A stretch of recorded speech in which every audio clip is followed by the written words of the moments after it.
Spomenik na Barutani djelo je arhitektice Svetlane Kane Radević. Svečano je otvoren 1980. godine, a 2018. predstavljen je u New Yorku u jednom od najpoznatijih muzeja moderne umjetnosti.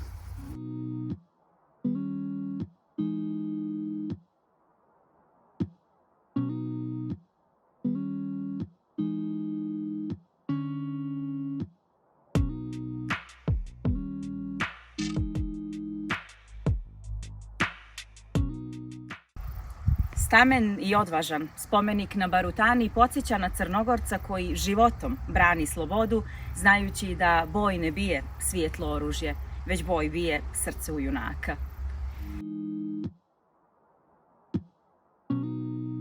Crnogorsko junaštvo dostojno je da se vine u vječne lovćenske visine.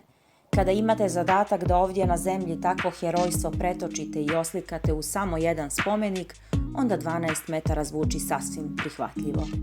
Posmatrajući Lješansku nahiju onako, kao da je još brani od uzaludnih napada, spomenik na Barutani drži slovo sadašnjosti, da bez prošlosti ne bi bilo ni nje, ni budućnosti.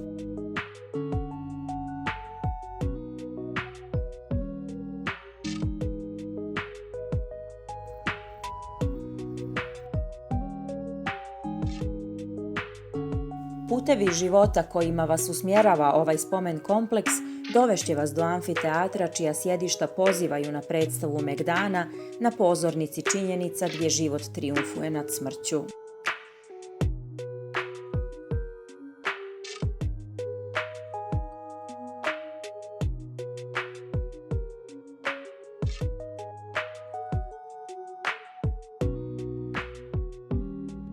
Sada vas onaj stameni Crnogorac više podsjeća na ruke koje čuvaju slobodu, imajući sjaj baklje kao simbola vječne slave.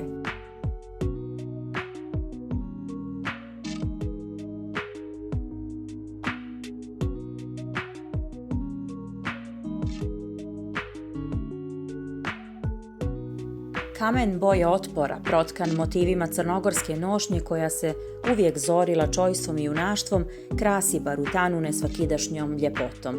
Uklesana imena junaka kao da još dobrovoljno pripremaju strategiju odbrane, zabranivši tako zaboravu da ikada druguje sa njihovom hrabrošću.